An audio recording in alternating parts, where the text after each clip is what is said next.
I would like to see a greater understanding of young people. One of the things that I think we have a tendency to do is we want our young people to be like us, and they didn't grow up in the environment or the circumstances that we grew up in, and so they shouldn't be like us, you know, and not punishing them because they are not like us. To see what people do when you respect them and respect their strengths, it's just amazing.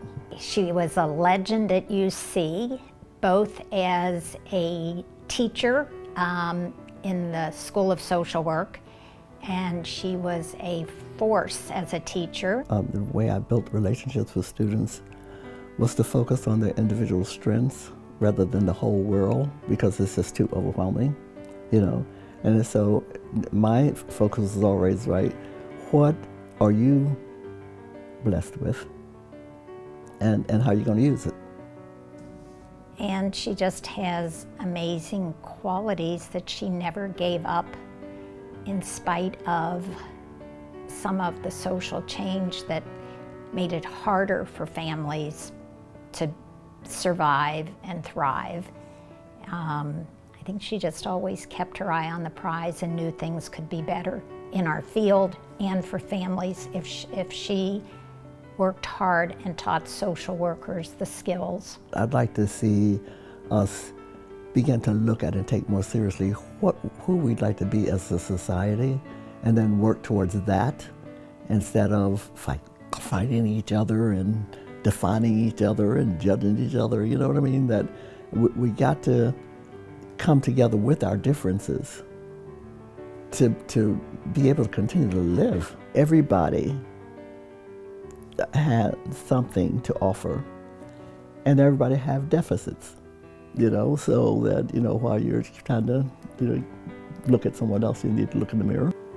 The story that she lives makes all of us want to be the citizen, the activist, the champion of social justice that she fully believes that we are. So she just makes us want to be better people, and she wants the university to be a better university, and she has this expectation that Cincinnati can become this great city of, you know, love toward other people. To me, diversity and accepting and celebrating diversity and utilizing the strengths of diversity in our community, I think is going to be key to our survival. I think we're all better for having had Dr. Taylor in our lives.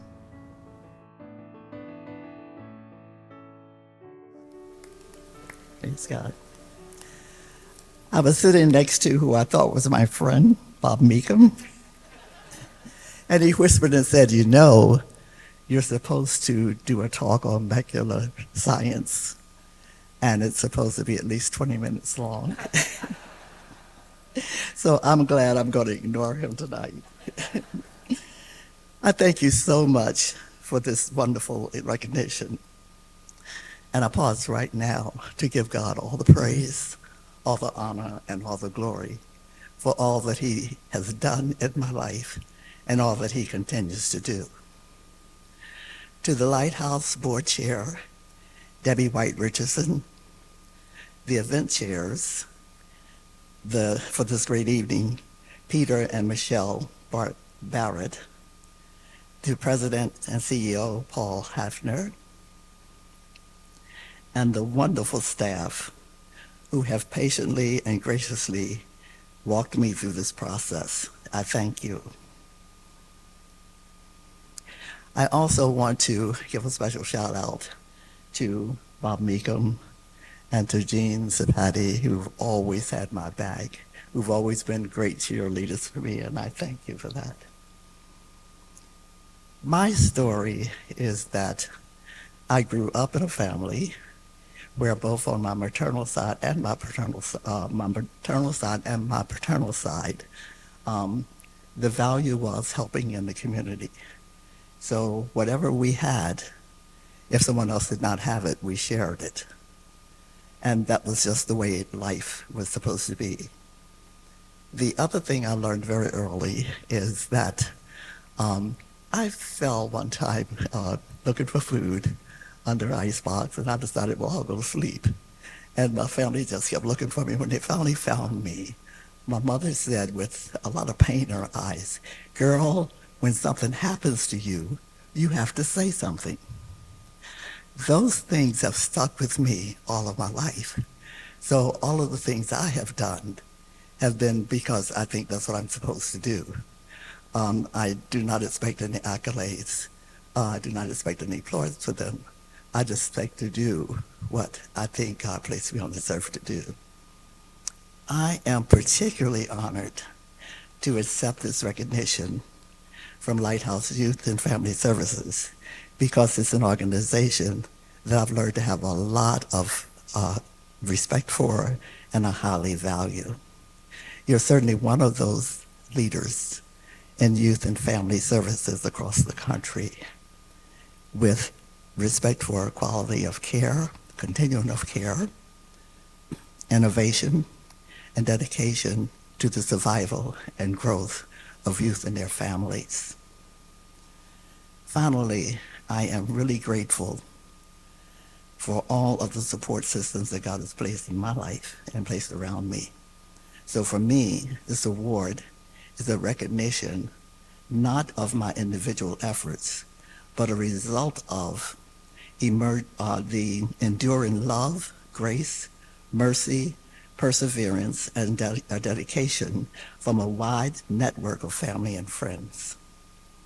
As I look back at the decades of challenges and triumphs, I am reminded of countless individuals who've been supporting me. My husband of 55 years, Solomon.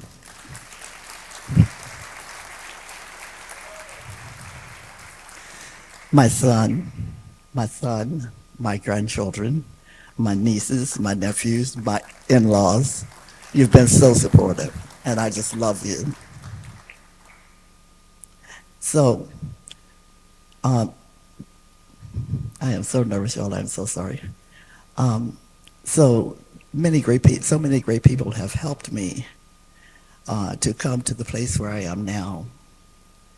That I just feel like I ought to continue to give whatever I have left to give. So my motto right now is not to focus on what I don't have, but to give what I still have to the glory of God. And that's what I plan to do.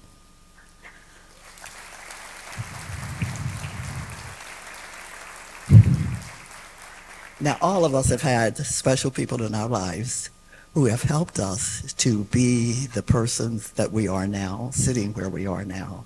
So I know that you, like I, have had someone who have touched you in such a way that you won't forget them.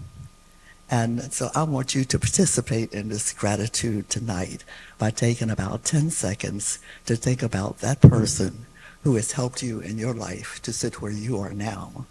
And just take 10 seconds to say thank you. And I'm going to count.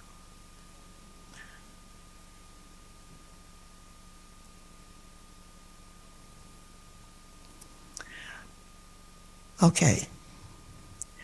Whenever you think about that person, I am sure that you'll also understand that what they were doing was paying back to you what someone has paid to them. What I encourage you to do is to continue to pay back to others what you have received to make this a better world. Thank you, and God bless you.